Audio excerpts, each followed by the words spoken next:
session of the Nottaway County Board of Supervisors now come to order. Mr. Bowen, will you give us the invocation, please? Yeah, I'd be glad to. Let's go to the Father. Lord, again, we just come here to the throne of grace to just let you know we love you, and we thank you for all the blessings you've given us.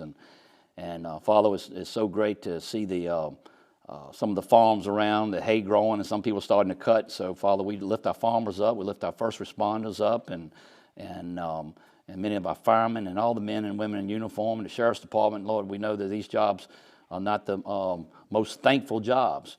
And Father, we know that so many has been so true to the county. Lord, we just ask you for your presence, and we ask you for your wisdom.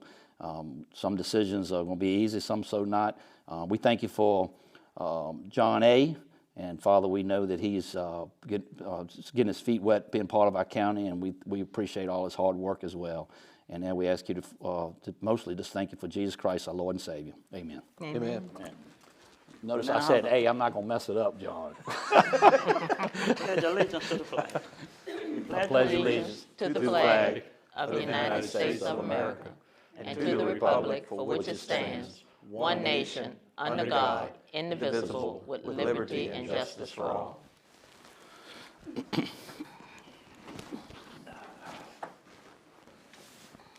The issues that we're going to discuss tonight, we're going to discuss interview dates and the rebranding of proposals. Let me introduce him. We have an interim county manager, Mr. John Anzavino. Did I get it right? Yes, Steve? sir. I got you on that. Go right on. Let me get mic'd up properly here. It's kind of like back in the old days being on the football field when you had to go out and announce the penalties. So, well, anyway, okay. The first item, we prepared a memorandum, and you'll find from me you'll get more paper than you probably want.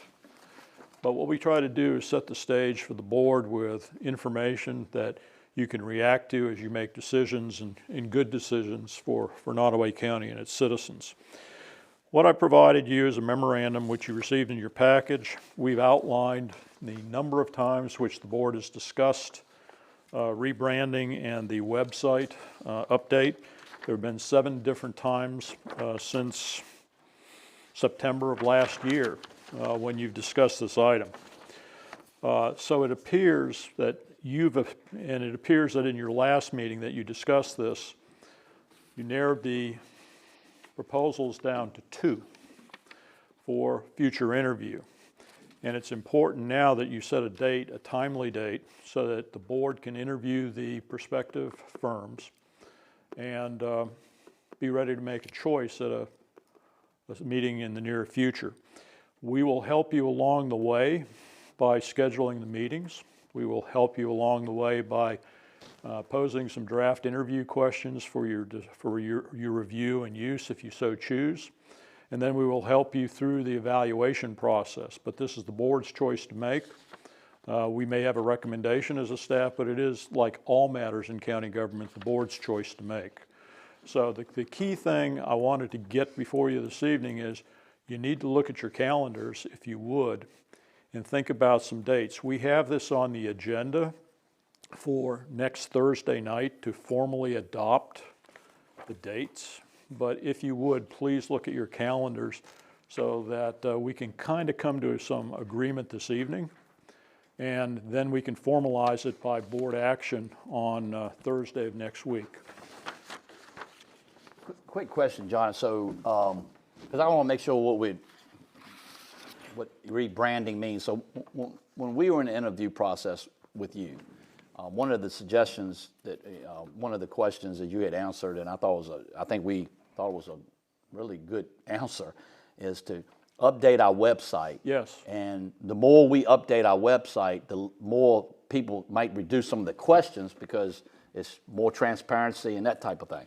So when we say rebranding, are we just talking about, I mean, does that include that? Okay. Yes. Okay. Yeah, this rebranding term kind of got pushed to the forefront, but what I'm looking for mostly, I think you've kind of rebranded the county with the slogan, and I think you need to work with the firm on that to maybe polish it up a little bit, you know, what Nottoway is all about. But the key part of this is updating the website to make it more interactive with the public, to allow the public more access to information. For example, you have your old budget on there, but you don't have any of your audits on there. You have some of your minutes on there. We could get some forms on there for the public to fill out in advance of coming to the county complex. For example, building permit forms, zoning forms, a number of different types of forms. And there's a number of different things that you can do to make that site more interactive. And that would be working with the firm to do that. Okay, gotcha. That's Chairman, that's something I think we need to do sooner rather than later. Yeah. You know, so, Ms. John? you No, I'm ready. We can do it tomorrow. and you said you would help us with the questions and. Oh, what to ask for? absolutely. We'll Okay. get the process set up for you. Once I've had an opportunity to review the proposals. I've taken a look at them, but haven't looked at them in depth. And we'll get them scheduled. We'll schedule the interviews for the board. We'll develop some evaluation forms for you as well. John, you need a date from us. Yes, sir. Mr. Vaughn, the 27th of this month, I mean, maybe that's too soon, but are we we don't have an EDC anymore. No. So, I mean, I'm okay to, I mean, you know, May the 27th? yeah, you'll do a little bit earlier than Dan, 7? That's okay with you? John? Yes, sir. Helen? That's okay. What time? Let's go a little bit earlier than 7, though. Let's go earlier. 6? What is that, a Thursday? It's a Thursday. It's on yeah. a Thursday. I can be here by right after work, because I work on Thursday all day. 5 o'clock? Can we do 5? No, I mean said 6. 6. Oh, 6. So I have 6:30? I'll be here at 6:30. Yeah, 6:30. 6:30? 6:30. Okay. 6:30 I can do. All right. May 27th. May 27. 6:30 interviews. Okay. Okay, and we'll notify the consulting firms beginning tomorrow and Monday, just to make sure they're available that date. But we'll set it for a week from next week's board meeting. We'll formalize that date by motion next week, but we have that to work with. Thank you very much. Okay. John, while you're up, will you talk about the key county vacancies? Yes, sir.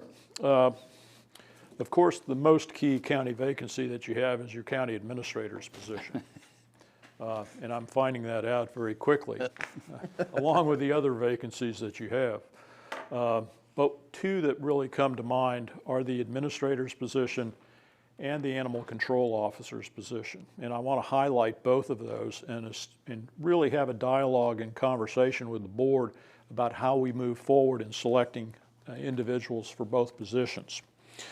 What I've done in the memorandum is we've laid out, you've taken some steps already to recruit a new county administrator. We've received in our office 23 resumes to date. They have been reviewed by I believe, Mr. Process and one other staff member, and there's been an evaluation system set up, which I thought was a pretty good evaluation system, you know, based upon how they met the job criteria. Not an in-depth about how they relate to the county or to board members or to how they do business on a daily basis, but just looking at what your criteria are in the job descriptions. So we have 5 candidates that look like they are worthy of consideration of interview, in my opinion, because I reviewed the candidate pool too, and as you recall from my interview, I did this professionally and conducted over 200 executive recruitments from Florida to Ohio and Indiana to up into Pennsylvania, and with a number in Virginia as well as North Carolina. And I concur with what the staff has seen as far as those folks kind of rising to the top of the pool. So what I think you have some promise there. You've cast a kind of a narrow net with VACO as well as the Richmond Times-Dispatch as your primary vehicles for noticing the position. So I've reached out to some individuals in the field. I've reached out to a person who I used to work with, who was a local government person who's now out at Virginia Tech, working in their public administration training program for potential candidates. There's an organization in Virginia, the Virginia Women in Local Government, which is a very good organization. They're new, they're only 2 years old, but I've reached out to them. They've sent the notice out to over 200 of their members. We have not yet heard anything because that just went out this week, but it's out there as well. And I'm going to be making some individual contacts of younger professionals who are in local government in leadership positions or near top positions that I think might be a good fit for the county. And we'll see that where it takes us. There may be some additional candidates that we can look at. Now, but we need to have a process going forward. I think you need to get started, and it's my intent to work myself out of a job on this, okay? Essentially, what we need to do is determine the process going forward. And this is your hire. This is the board's hire and the key administrative position. I've outlined in the memorandum I've provided you the process for a successful recruitment, and I would touch on 5 points. First of all the elected officials, the board, need to participate in the process. And I've worked some recruitments where a couple just said, nah, I don't want to do it. You know, they just kind of backed out. But everybody needs to participate in the process. I know you will, but I just wanted to reinforce that. Secondly, you need to set realistic expectations for, and there's a blank there, and that should say, for the new hire. You know, what are you looking for? And, you know, understand that, and please don't take this the wrong way, but every community I've ever worked with thinks that they are the best community in the United States. And, you know, if you're working with Exmoor, Virginia versus Bowling Green, Virginia versus Guilford County, North Carolina, they have, you know, different qualities, but they're not all at the same level, and they're not all as desirable. So you have to set realistic expectations as to what your pool's going to be and what you can expect from your candidates. Hang on for just a second.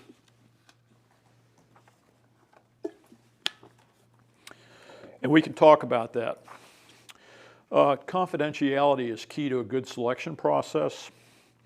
And I can remember I was working with Guilford County, North Carolina, hiring a county manager, and I got a call at 7:30 in the morning from a candidate who was going to be the county manager, really good guy.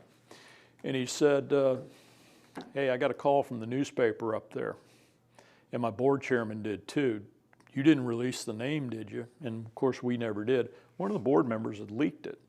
Put this guy in jeopardy because he was currently the county administrator in a county in southeastern North Carolina, and really put him on the spot. And we were able to work through it. But you need to keep it in-house, because if a person is gainfully employed and they are thinking about leaving their community, it can cost them their position in that community, even if they're not selected here. Okay? Fourth, we need to have continuous and consistent communications with the candidates. And if you follow the process that I've outlined, which I hope you will, I'll handle all of that for you, and we'll let everybody know what's going on. And then we have to have a realistic timeline for the recruitment. And I've laid that out here. And you're into the recruitment process overall. Typically, a recruitment can take, just to get it advertised, go through the selection process and find the candidate, can take up to 4 months. Then you got a couple of months where the person is kind of working out of their current job if they are employed, and getting ready to move to your community. So it could be up to 5 or 6 months.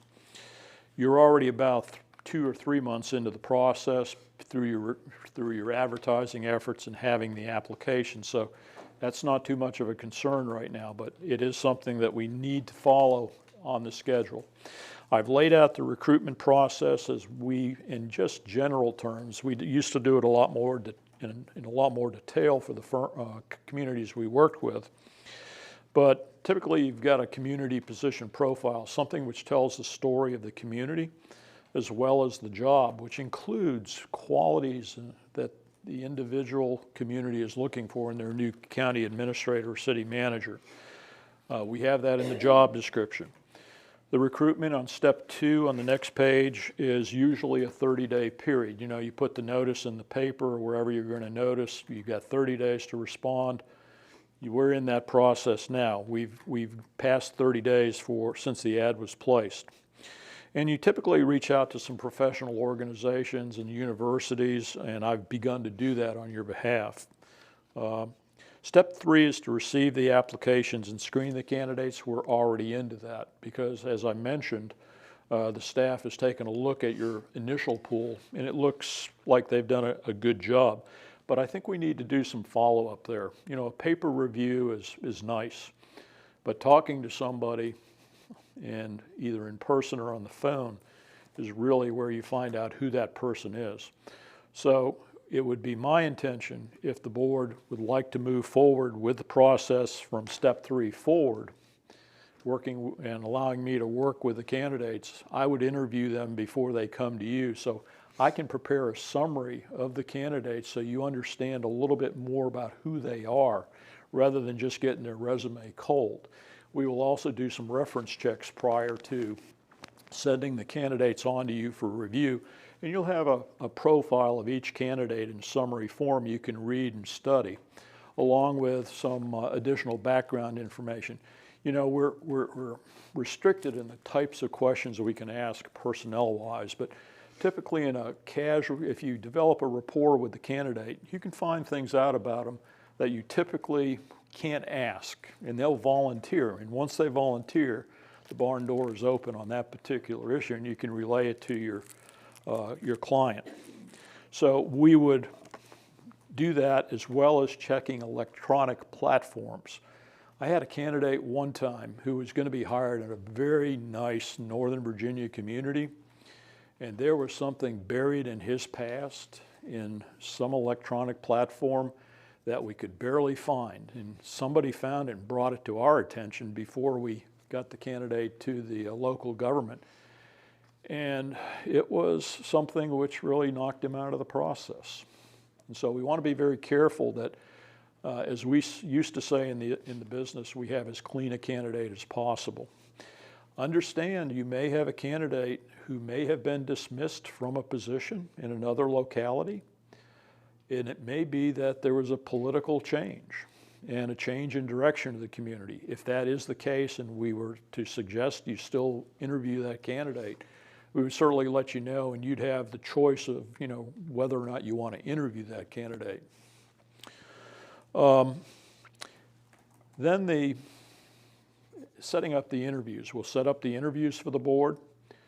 We'll help you structure the interview process. We'll help you we'll first of all solicit questions from board members about questions you want to ask.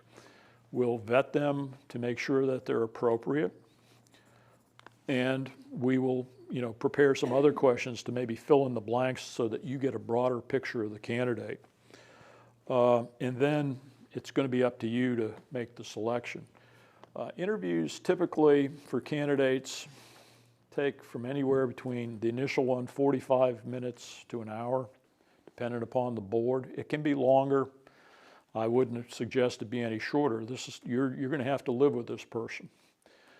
I would then, if you interview 4 to 5, 5 to 7 candidates, if we get to that number, I would suggest that, you know, those interviews be a little bit shorter. Then you narrow the pool down to 1 to 2, maybe 3, because we found in the process of helping localities that sometimes somebody will change their mind, sometimes they'll get another job offer, sometimes they just will not like the governing body or the governing body, and they may say, well, it's really nice to be number 1 or 2, but we're not quite sure we appreciate, you know, working in that community. So you still have a somewhat broad pool of candidates and a candidate to fall back on should your top candidate choose to withdraw. When you wrap it up and you've chosen a candidate, it still needs to remain confidential until you've negotiated an employment agreement. Once you've got the employment agreement negotiated and it is signed by the candidate, that's when you want to have your press conference and introduce the individual to the community. And we will notify the other candidates that they're no longer part of the process from the county office. So where do we go from here? I've kind of outlined the process, and I've suggested to you in the memorandum that you're already into step 3 of the process. If you would care to, we would suggest that you move forward from step 3 in the process, allowing us to carry out the process as it's been outlined. And we're certainly agreeable to receiving any input as far as how it might be tweaked to better fit Nottoway County. But those are my thoughts in regard to that position. And I'll talk about the animal control officer's position in just a minute if you have any questions, or I can just go into it right now. The only thing I would say is that I believe we should move forward with Mr. Anzavino's recommendation on the process and inform us moving forward. Okay. Well, I have this on the board agenda too, because I think this needs board approval, and not because it needs board approval. You know, we could get a consensus here, but I'd really like to have formal board approval just to make sure that everybody's on the same page and we clearly understand it. So it's on the agenda for next Thursday night.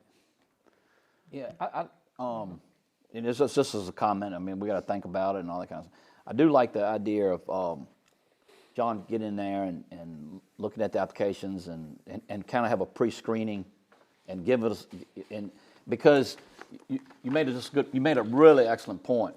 You know, sometimes we judge people by what we see in the newspapers or we heard, because we may be talking to one board member didn't like this county administrator, but it might have been 7 others who loved him or she. Mm-hmm. And so that's very important to make sure we get a candidate that's been treated fairly, you know, that kind of thing. I'm fine with it, yeah. Okay. I'm in favor of Ms. Banzavino's process. Yes. And so we'll vote on that Thursday night. next Okay. week. Yes, sir. Okay. All right. Okay. The next position is Animal Control Officer. And I'm bringing this to you because we do have a vacancy, of course. The position has been advertised, and I just want to help you understand the current status of the position. You've got a job description, position description, which has been the basis for the advertisement and recruitment. At the time of this memorandum to the board, which went out last week, we had 8 applications. We now have 9. At that time, we had 4 that we had identified, the senior animal control officer and myself had identified 4. We now have 5. So we have 5 solid candidates to interview. But I want to provide you some observations about the position as well. Your current deputy animal control officer, Sheila Estes, I believe, based upon my discussions with her and some discussions I've had with others, she's a very solid individual, seems to really care about her job. She's been advanced to what's called, by virtue of the state code, as the lead officer of the county in March 22. And that makes her a senior animal control officer by definition in the code. You got to have somebody to lead the other folks, and she is the most senior person. I would note that with her designation as senior animal control officer internally in the county, that was made in title only, and there's been no compensation, commensurate compensation increase for her duties when we have a new animal control officer that she will be working with and undoubtedly supervising. So I think we need to give some consideration to additional compensation to move her up just a tad, recognizing we have other compensation issues in the organization at the present time. I also believe that the vacancy needs to be filled as quickly as possible because since the previous senior animal control officer left the county, she has been on call or on duty continuously since mid-March. Not working every day, but on call, which kind of ties you down to your house. And she is, I think, beginning to feel that. She'd just like some time off. And, you know, animal control issues don't stop when, just because you want to take some time off. They're there. Oh. So, you know, we need to be taking a look at that and moving through this process as quickly as possible. Now, I'm aware that there have been varying levels of involvement in the county and in Southside Virginia in selecting personnel. In some cases, the board sits as a body and continues to select personnel, which takes time away from you, from your families and your jobs, but is something that some boards still do. There's a hybrid process which has evolved in some communities where it's delegated to the county administrator with a board member assigned to work with the county administrator to interview candidates and bring the selection to the board. And then more progressive communities, for line staff, those folks that report to the county administrator, it's the duty of the county administrator to work through the process and bring the candidate to the board for introduction. So I've laid out 3 options for you. You don't need to make a decision this evening. We have, you know, we would like a formal decision by the board next Thursday so that we can move forward.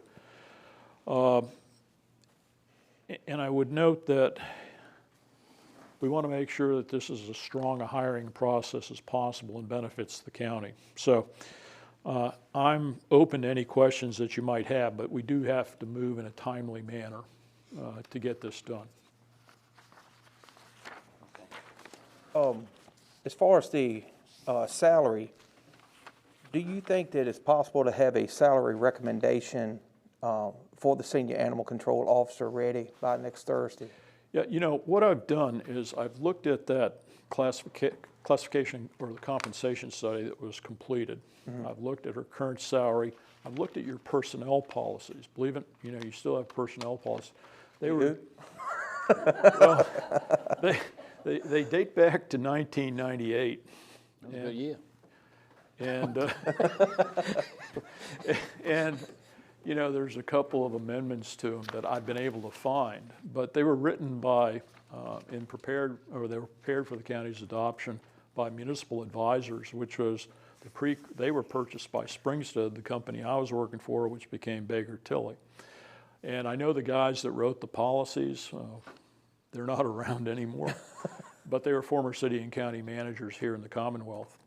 And they were sound at the time, but they've laid out a little bit of, you know, what you do with a person who is placed into a more advanced position by virtue of moving up the ladder.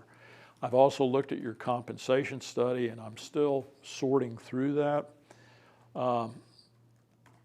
And I think, based upon the personnel study, which said you can go a 1 or 2 step increase for that more intense level of work, and looking at the personnel study, which you've got, which is a step system, will take, and it's a 2% jump between steps. Mm-hmm. Even though you haven't adopted that, you know, it would suggest a 4% increase from current salary, and that person still being eligible on July 1st for the additional 5%. So that's what we're kind of looking at, would be suggesting to the board on Thursday of next week.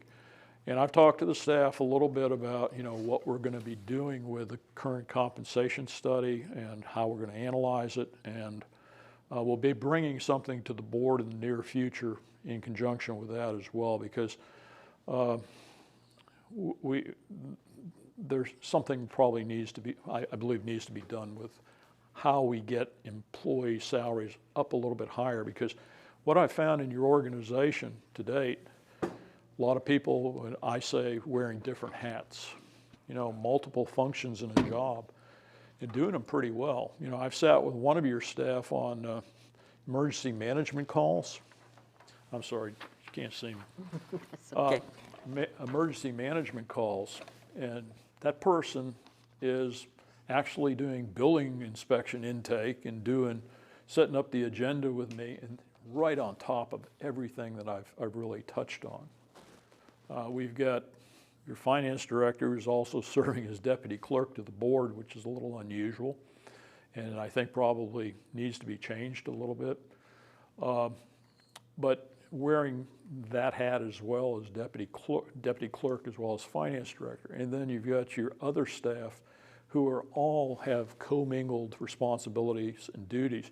Your payroll clerk has been sitting in with me on employee benefit company interviews. She structured the process. She developed interview questions. She developed, at my request, an evaluation system for the firms that we've interviewed, sat in on the interviews, asked very intelligent questions on benefits, knows the system here in the county, and really did the county credit. But she also came in really early this morning because she had to get payroll done. So, you know, you've got a lot of folks here doing a lot of different things and doing them very well, in my opinion. And that's not unusual for a rural area. And it's something you should be proud of as a board, to have those folks working for you. But at the same time, they need to be recognized. And I know that study, I've made some comments about it. I'm still sorting out how we can implement something, but at the same time, move forward in getting a real study done in the near future.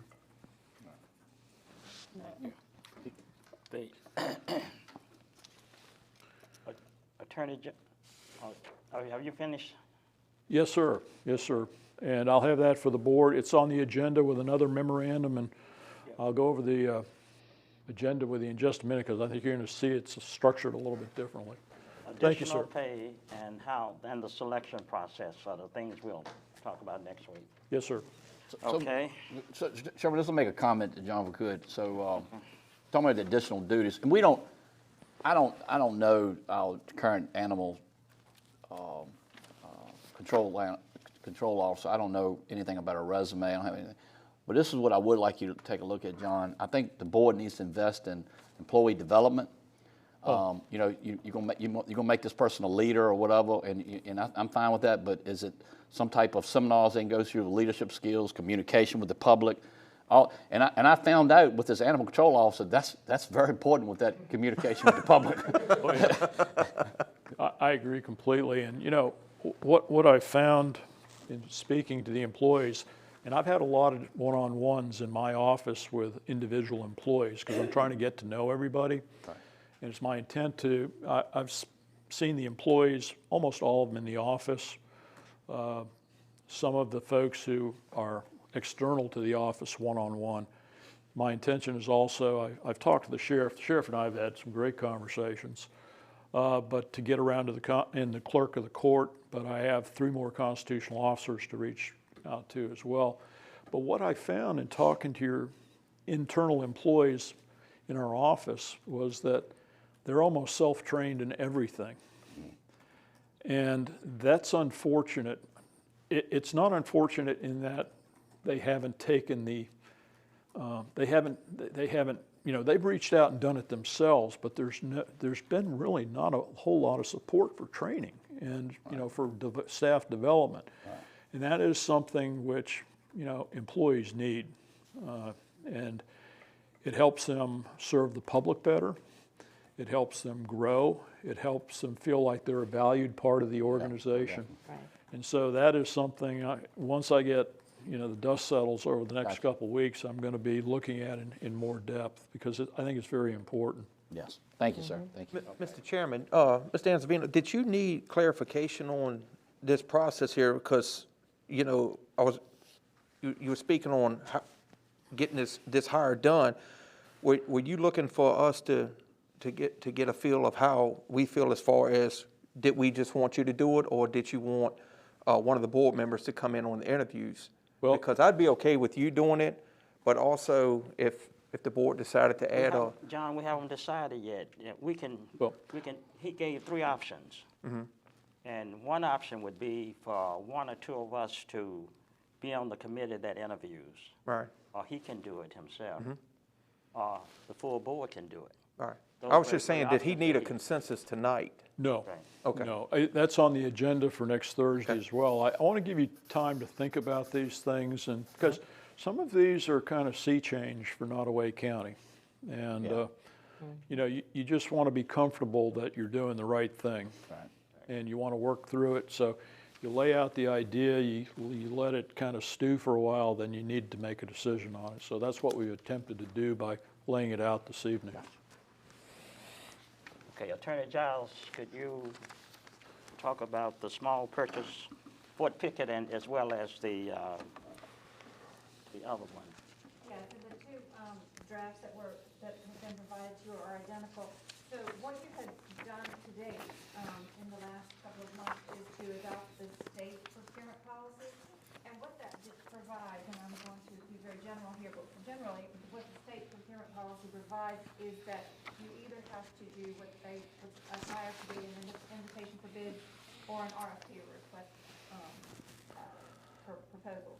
So, and one allows you to negotiate. The rules are a little bit different for you, but the third option that is available, and the one that I think you were targeting really, and that you were aiming at, and the reason that you adopted the state proposal, if I gleaned your motivations properly, was the small purchase policy. And in order to utilize the options provided by the state, because what the state code says is that you may adopt a small purchase policy, but it has to be a written policy. So what I did was draft for you a proposal, or just utilizing some that we have used in other jurisdictions, and just kind of, and changing that some, and just, this is just a proposal, sort of a middle of the road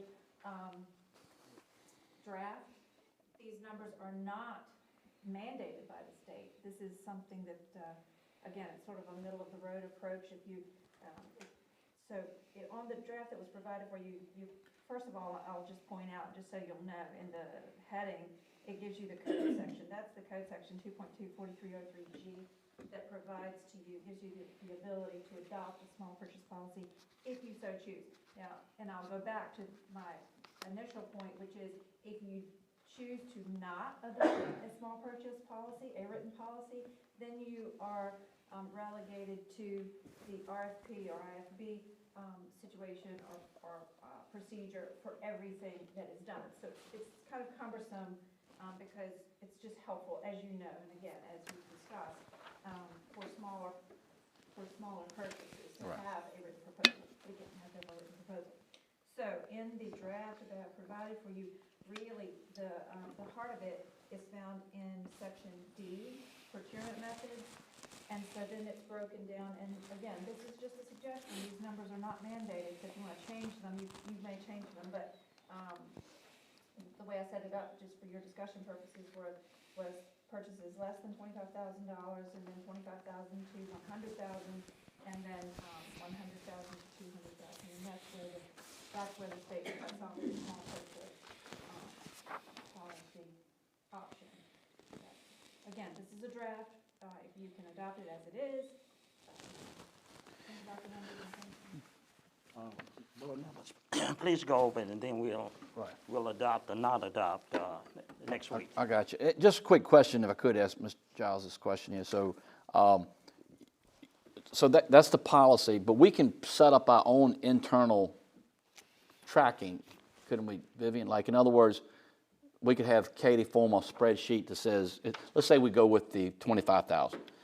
We can have a report to show this is what the small purchases was done during this period of time, right? Is it? You would be approving expenditures of the county, so you should already know. Now, if you want it to be matched up to some sort of procurement spreadsheet, you could do that, but she Right. Yeah. probably could generate a report. Yeah, it goes in the budget. Okay. Yeah. It's just something to think about. But She could probably generate a report. when the thing about it, if we decide to adopt this, that's, you don't get into the weeds of that. That's a separate whole thing, you know. It really is just to ensure that, the process. Okay, it's process, the okay. algorithm is followed, But again, the expenditures, she could easily generate a report, based on Right. vendors or amounts, that sort of thing.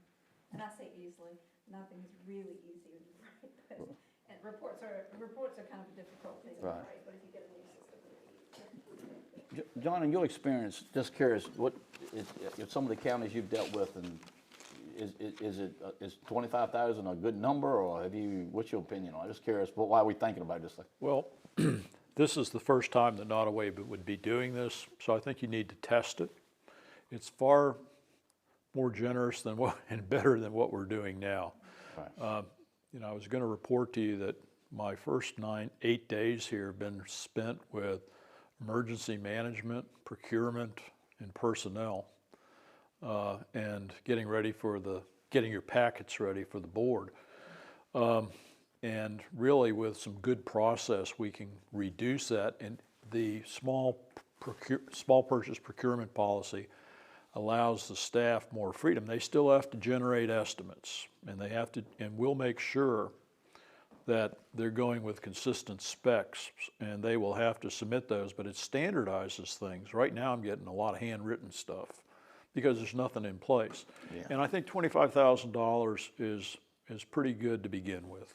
Okay.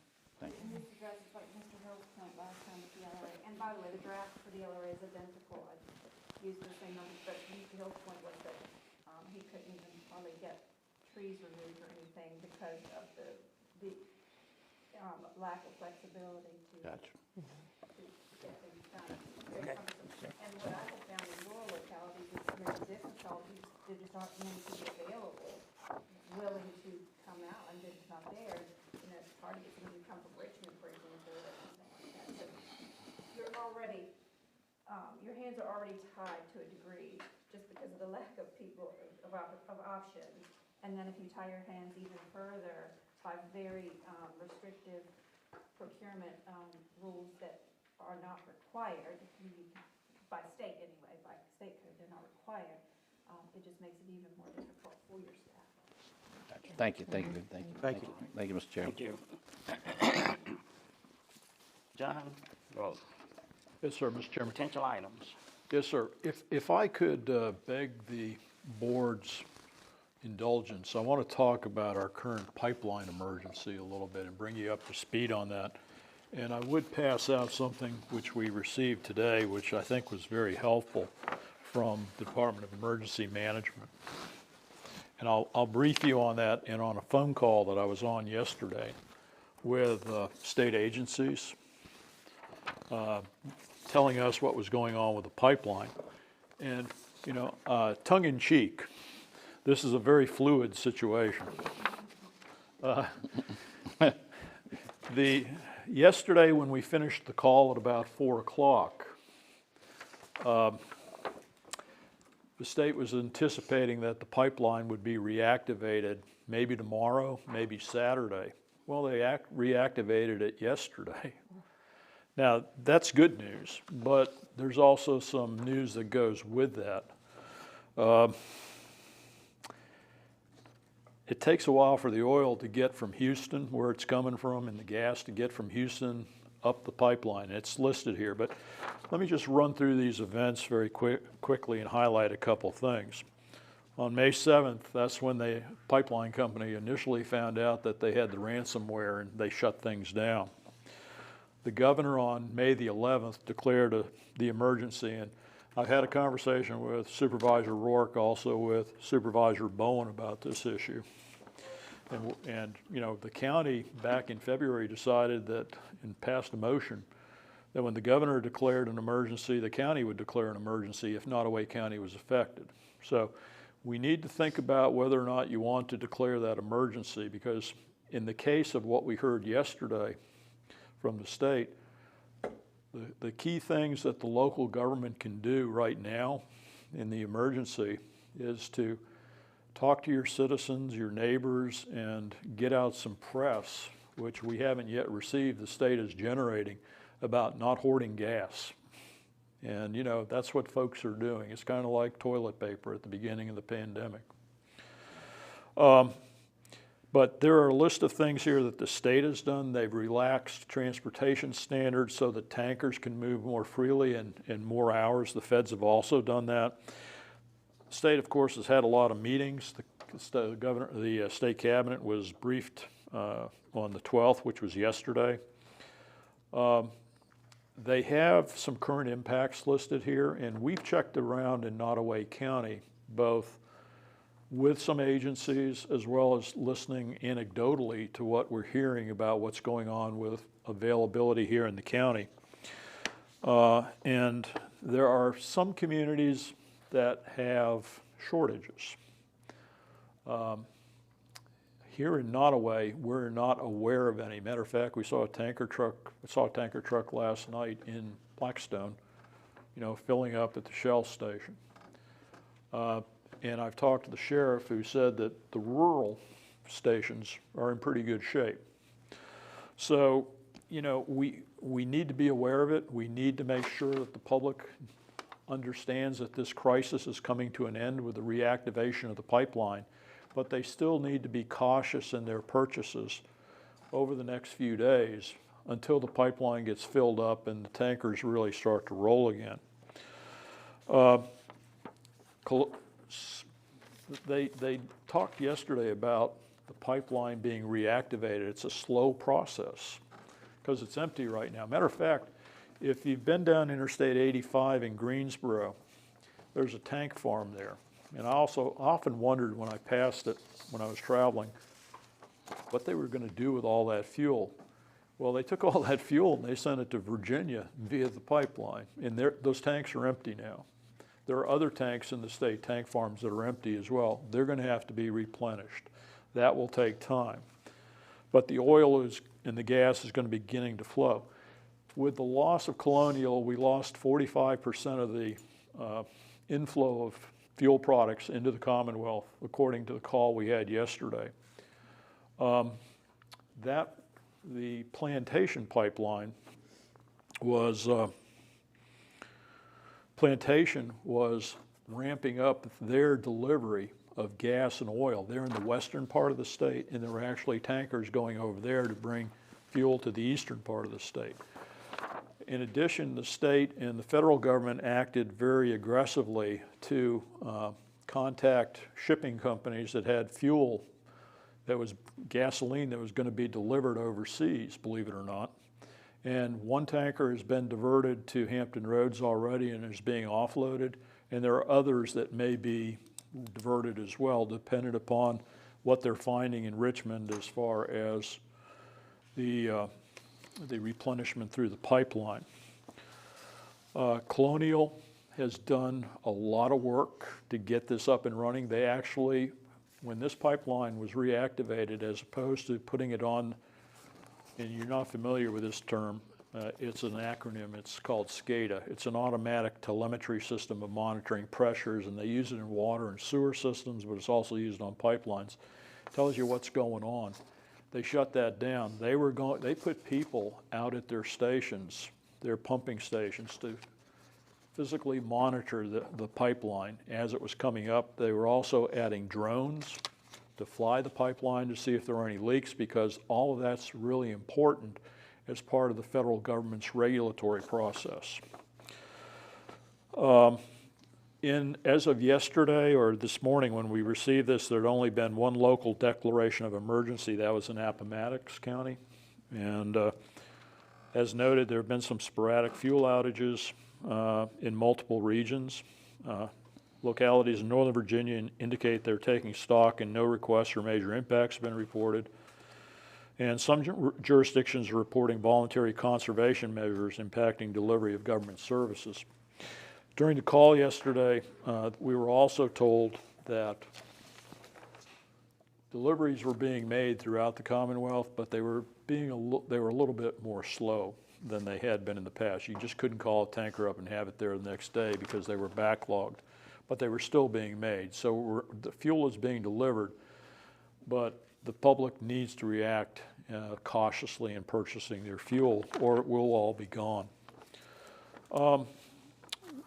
Locally, I've talked to the sheriff, And the tanks here are good through midweek of next week for continuous service. And then we would have to go private. Solid waste, picking up our trash and operating the landfill, good through midweek of next week. And we've talked about a backup plan for purchasing fuel privately if necessary. At a meeting with the town managers and crew in Blackstone yesterday to talk about county-town issues.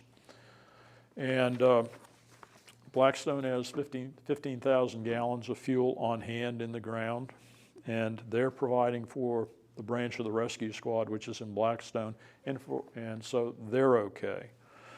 Crew is providing fuel for the fire department, not for the rescue squad and crew because of the tax status of that rescue squad. But they're okay as far as fuel goes. Burkeville, Katie has reached out to.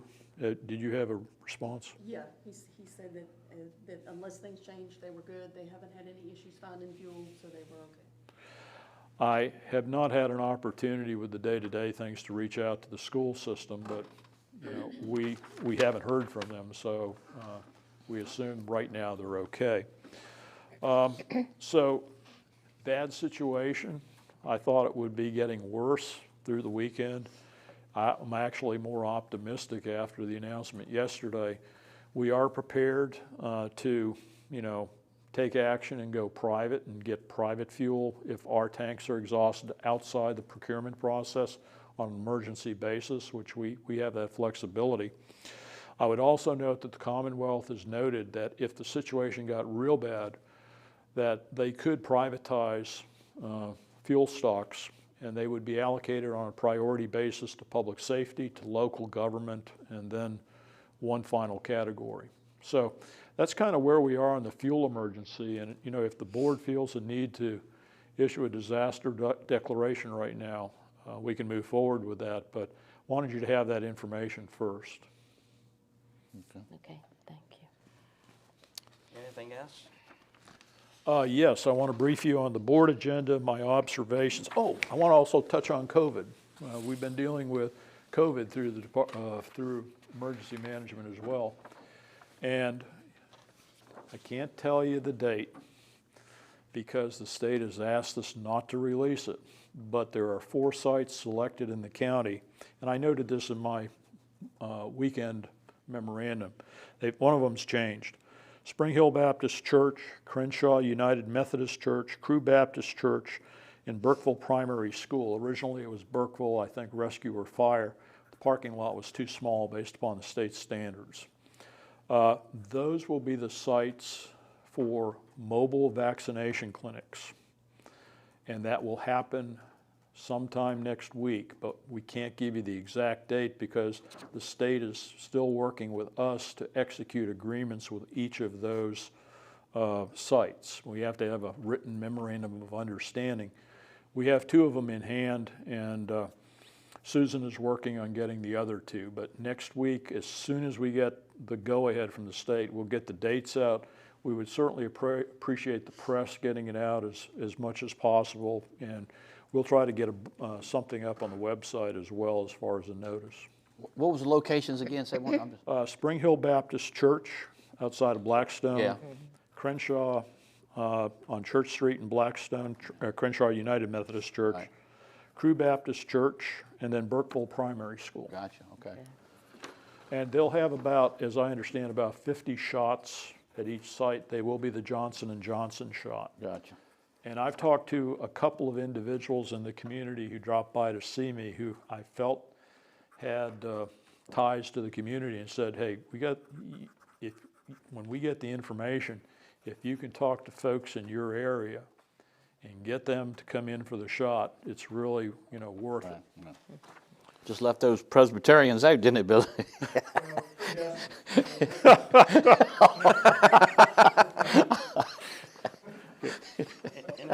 Good answer.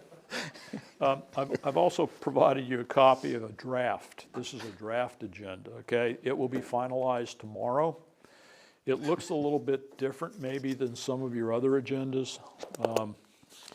I tend to organize things a little bit differently to take advantage of, if we have constitutional officers, you know, they need to be heard early on before we get into our business, so maybe they can go home, because they are working full-time jobs. But as you can see, next week's meeting, you've got a pretty full calendar, as you would expect. You've got 2 public hearings from the with the Department of Transportation, the first on the proposed 22-27 6-year plan, and the second for the secondary construction budget of fiscal '22. That will be handled by by Diana Bryant. We also have on the Planning Commission agenda next Tuesday night a special exception application from Hugh Jones for a Labor Day weekend event on his farm.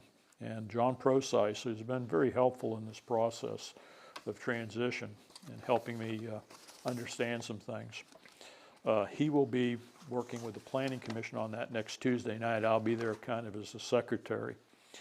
But he will be working that through the process. He will not be at the board meeting the following Thursday, though. He'll be unavailable. So if that does come forward from the Planning Commission, you'll have a briefing from me. Southside Electric Cooperative wants to come in and talk about their ice storm restoration efforts, and I know that has been a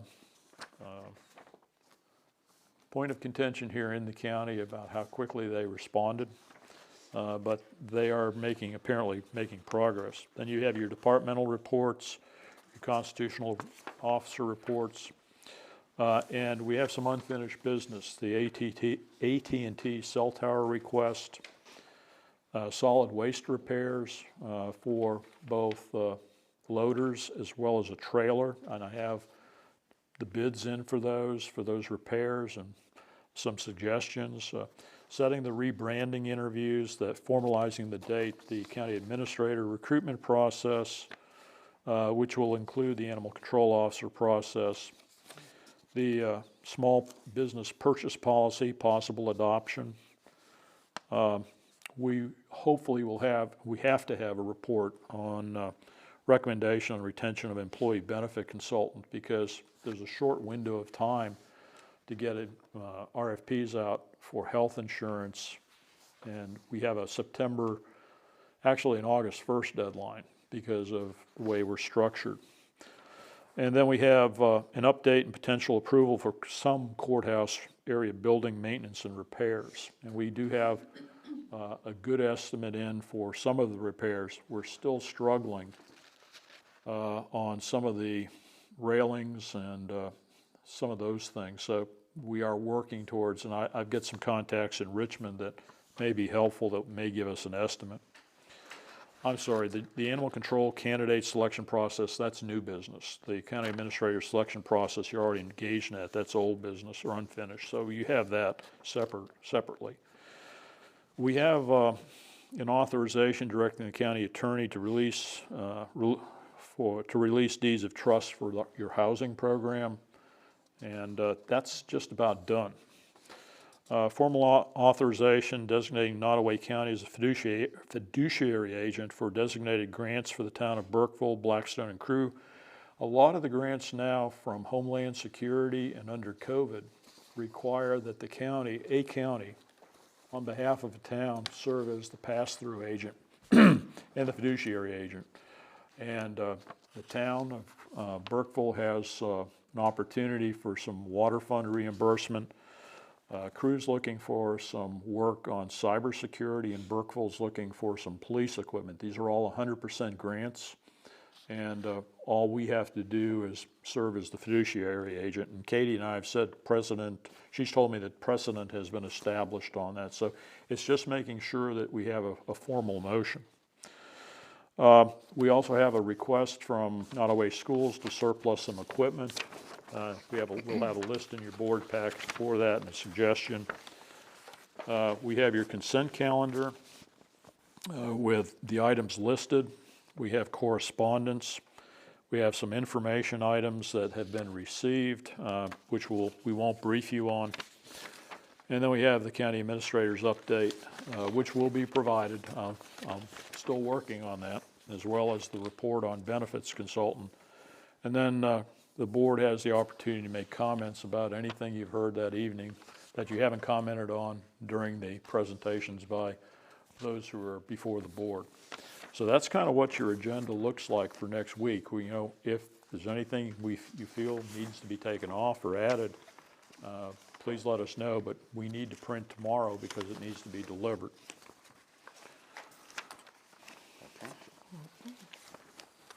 And then the last thing I have for you folks, and I apologize, when we put together the agenda for tonight's meeting, I forgot to put in the catch-all of other items to discuss, or board items to discuss. I apologize for that. We'll not make that oversight again.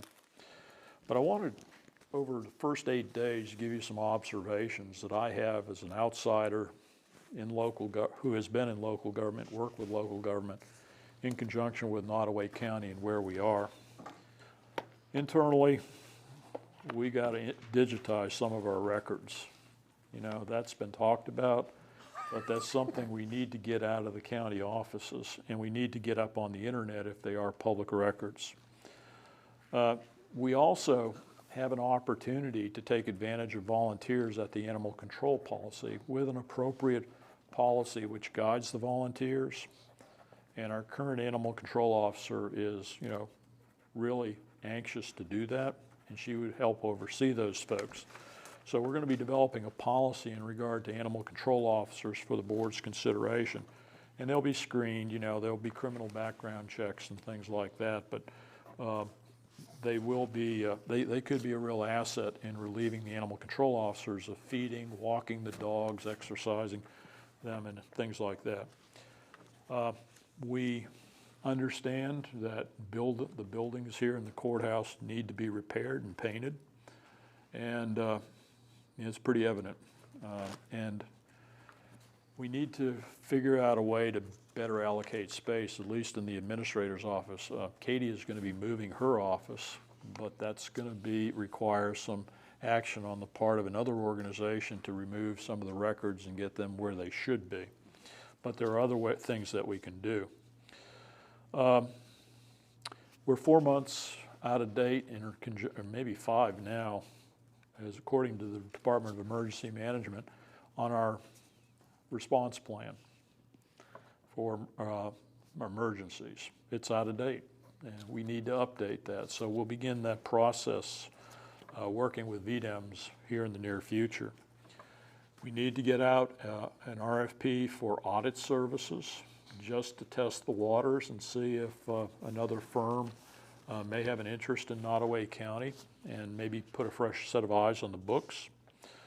I'm told by Gary Easter out at the landfill that possibly we need to take a look at our engineering contract and put that out as well, because we've been with Draper Aiden, who provides excellent service, by the way. I've worked with them in the past, and they're a very good company. But again, there may be some fresh eyes and some ways that the county may be able to take advantage of some new ideas, if necessary. I mentioned needing to work on the compensation package for county employees under the jurisdiction of the board, and we're doing that. You got a number of policies and ways that you do business that are not memorialized anywhere. I've run across a couple in putting together the board package today, and I won't go into detail, but there have been some things done in the past, and I said, well, has this been approved by the board? Is this a really formal written policy? Well, no. I said, okay, well, how did it get here? Well, and then, there's kind of a pause. We go from there. We've increased communications with staff. My first day here last week, I met with all your staff, from the janitorial staff to the landfill staff to the internal staff that are under the jurisdiction of the board. We did it all in the conference room of the conference area of the administrator's office. And folks seem to be generally appreciative of that. And I've told them, and they conveyed to me, the sharing of information was not really consistent, or in some cases non-existent in the past. So we're going to have those meetings on a frequent basis, particularly after a board meeting where we have to do an after-action report. and let the staff know what the board's doing, so they're not hearing it on the street, and so that they can begin to do things that help, that need to be done, that, the board is expecting to be done. IT. Technology has been a challenge, getting me up and running.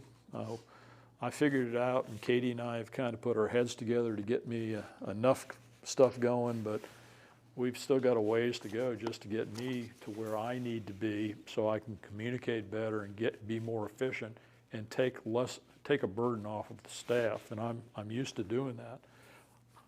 I can use technology, but I can't do the stuff that helps me use it. It's one of those things.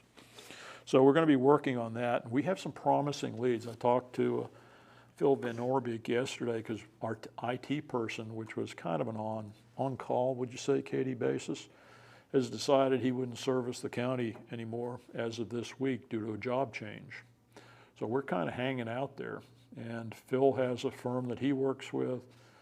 We had a visit from a county person today who's a resident, who's a retired Microsoft certified professional who could actually speak to me in normal terms as opposed to technology terms, which was very helpful, and has energy, and maybe somebody that we can bring on to shore us up for the part-time, for the short term. I also have talked to the town and the two towns that I met with yesterday about an idea that I had heard had been floated in the past about a shared person between the towns and the county on technology, because it may be that right now you don't need a full-time person and the towns don't need a full-time person, but splitting it up between the three may work well. So, and I understand Blackstone's got the Bright system as well, so that's a good thing. We need to move forward with a part-time emergency management coordinator that you've authorized in the fiscal 22 budget beginning July 1. We'll begin getting things together on that, and so that the board can make a selection not into the fiscal year, but as close to the beginning of the fiscal year as possible, because I think that's important. I found in talking to John Hill at Fort Pickett and the Redevelopment Authority, wow, that is a real asset to this community. I don't know how folks feel, but me as an outsider being involved with the Economic Development Authority over in Middlesex County and other economic development organizations in the state, a lot of potential there, and it's beginning to show in Blackstone. But I think you're going to see this area begin to pop because of that in the next few years.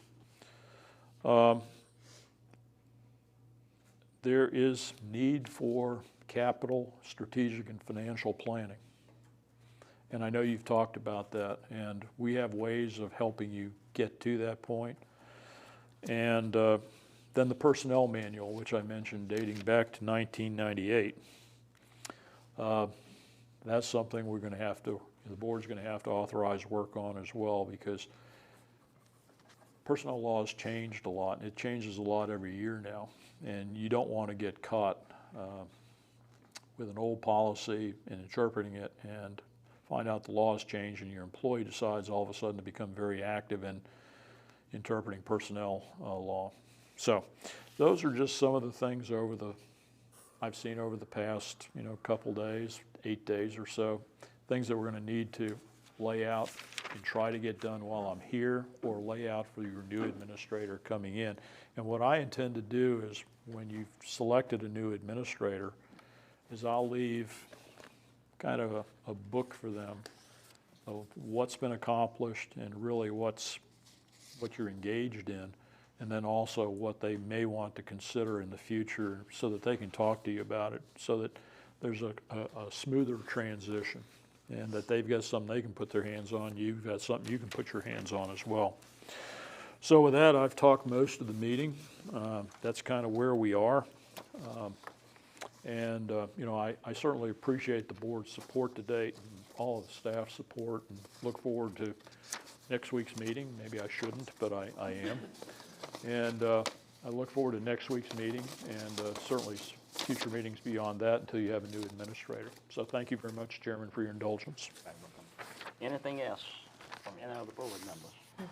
Yes, sir. The only thing I'd like to say is, thank you, Mr. Anzavino. I think you've done a wonderful job outlining needs and improvements moving forward, and I think this board and everybody appreciates the fact that we're not assigning blame for anything in the past. We're looking to move forward.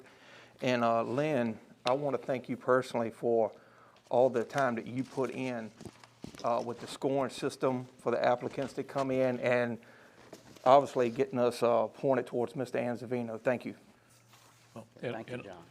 I was unaware Ms. Shackleton was involved with that. I'm sorry. I didn't know that. Nobody told me. Oh, it's a sound scoring system. Yes, yes, absolutely. Hold up. You got, how was the lady? No, I just wanted to thank John for tonight. It's been, what you've done tonight has been wonderful and really appreciate it. Well, hopefully I'll be able to, I haven't set the bar too high tonight. No. But, there's a lot, I hate to say this because there's a lot of low-hanging fruit here of little things that will help you a lot that can be done. And not all of it's expensive. Some are, but it's stuff that will help you. Getting policy in place is sometimes challenging, but there's not a lot of cost to it if staff's developing it for your consideration. And it really helps you in the future, and it sets the framework for everything going forward, because everybody knows what they're supposed to be doing, how they're supposed to be doing it, how the governing body wants things done. And that's important. Yes. Thank you. Lynn, you have anything? Steve? Just real quick, board. John, John Process, I don't know what the agreement, if he's going to help us not, but I'm not sure can he help us. But let me throw this out. We need his expertise. Mm-hmm. And yes. So next week I have a CRC meeting, John, at 9:30. I didn't know if the board could continue to let him help us with that. Also, next week I got, we're supposed to go to Fort Pickett for the joint land use for Fort Pickett. He is on top of the zoning, land use.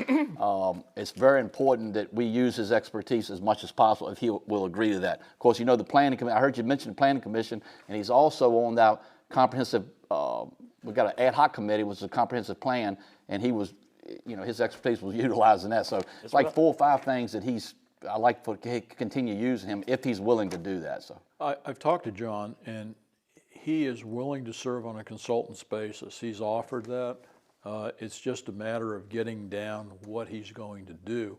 He told me, he said, I don't want to, in the future, really work with a planning commission if I've got to take minutes, which he has done in the past. Right. So that's something we have to work out. But the Fort Pickett thing, the CRC thing, I've got a meeting on an update for the comprehensive plan with Todd Fortune tomorrow morning at 9. I'll be honest with you. You've got me for 32 hours per week, and this is more than 32 hours per week. I know, and that's what and I would appreciate any help I can get, because I'm going to be outlining a future plan of action for you folks, but right now we got to put out the fires and keep the wheels turning.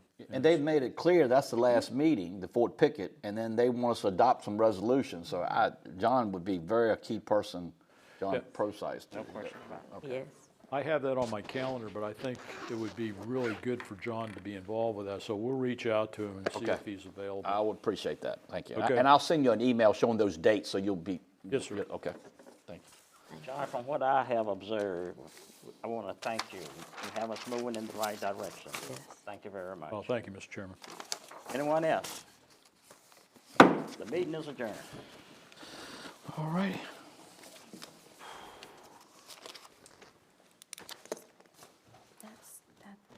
It's small purchase procedures policies right out of the code. Okay.